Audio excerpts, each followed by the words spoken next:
সেদিন আমি ঘটনাস্থলে উপস্থিত ছিলাম, আমার সামনে যা ঘটা আমার সামনেই ঘটছে। ঠিক আছে, আমার ছেলে স্কাই সেকশনে পড়ে, তো ম্যাডাম ওকে এক্সট্রা ক্লাস করার জন্য সেদিন রেখে দিয়েছিল। প্রতিদিন আমি 1টা থেকে নিয়ে যাই, 12:30 বাসায় আসি। কিন্তু সেদিন আমাদের ফর্ম টিচার বললো না, আজকে নেওয়া যাবে না, ওকে অঙ্কে যদি উইক, অঙ্ক ক্লাসটা করাইতে হবে। তো স্কাই ক্লাসে ওই বসেছিল। ঘটনাক্রমে যে আল্লাহর অশেষ রহমতে সেদিন অন্য একটা ক্লাসে নাহিদা মিস, আমাদের অঙ্কের টিচার যারা, ঠিক আছে, অন্য ক্লাসে ওকে নিয়ে গেল। তার 1 মিনিট পরে ও আপনার এরকম অবস্থা। কিন্তু ওর সাথে 4-5টা মেয়ে ছিল, ওরা কেউ বেঁচে নেই। ওয়ালটন বিএলডিসি ফ্যান খরচ বাঁচে 65% পর্যন্ত। ওয়ালটন বিএলডিসি ফ্যান ছড়ায় স্বস্তির সবুজ হাওয়া। আমার ছেলে ভাইয়া, ছেলের কি অবস্থা? হাতে বিভিন্ন জায়গায় আপনার আগুনে ফুলকি লাগছে, আগুনে বিভিন্ন জায়গায় ওর হাতে ফুলকি লাগছে। ঠিক আছে, মানে খুব একটা যে ভালো তা না, আমরা ডাক্তার দেখাইছি, 2বার ডাক্তার দেখানো হয়েছে ওকে, এখন বাসায় আছে। হ্যাঁ, ধন্যবাদ। যেমনটি শুনছিলেন, এখানে তো আরেকজন এখানে অভিভাবক রয়েছে, আমি যদি একটু তার কাছ থেকে আসলে এই স্কুলে যে এই কোমলমতি শিক্ষার্থীগুলো মৃত্যু হলো, তো আপনার বাচ্চা তো এখানে পড়ে? হ্যাঁ, আমার বাচ্চা ওই ক্লাসে পড়ে, ওইখানেই ওই রুমটাতেই তার ক্লাস, রেগুলার ক্লাস। তো ওর ছুটি হচ্ছে 1টার সময়।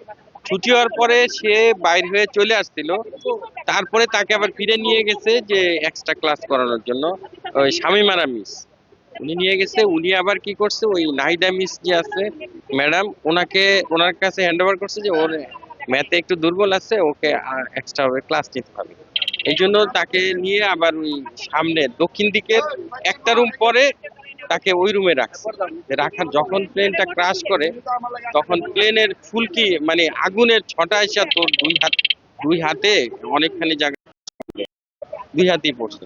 তখন ওই নাহিদা মিস এবং ওইখানে ইয়াং 2জন টিচার ছিল, ওই পুরুষ টিচার, ওরা 2জনে দক্ষিণ দিকের গ্রিলটা ভাঙছে। গ্রিল ভাঙিয়ে তারপরে তাকে প্রায় আধা ঘন্টা পরে বের করছে। তো আতঙ্কিত হয়ে গেছে এবং আলহামদুলিল্লাহ বাইচে আছে, কিন্তু ট্রিটমেন্ট চলতেছে। খুব সাংঘাতিক অবস্থা। আর পড়াশোনা তো মন বসে না, আর মানে প্যানিক হয়ে গেছে। এত বড় একটা ক্ষতি হয়ে গেছে। এরা দেশের একটা ভবিষ্যৎ ছিল, হইতে পারতো ডাক্তার, হতে পারতো কেউ ইঞ্জিনিয়ার, কি হয়তো বা সরকারি কোনো একজন বড় কর্মকর্তা হইতে পারো। কে দায়ভারটা নিবে আসলে? এই ঢাকা শহরে এত জনবহুল এলাকা, 2,40,00,000 বেশি লোক এখানে বসবাস করে, অথচ এইখানে বিমান উড়ায়। এটা কোনো কথা বলেন? আমি বিশ্বের অনেক দেশে গিয়েছি, কিন্তু কখনো এই ধরনের ঘটনা আমি শুনি নাই।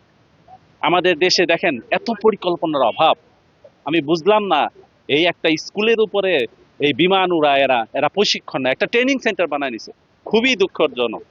আমরা আসলে কখনোই চিন্তা করতে পারি না এই ধরনের ঘটনা ঘটবে আমাদের এই দেশের মতো। যাই হোক, যারা মারা গেছেন তাদেরকে যেন আল্লাহ জান্নাতবাসী করুক।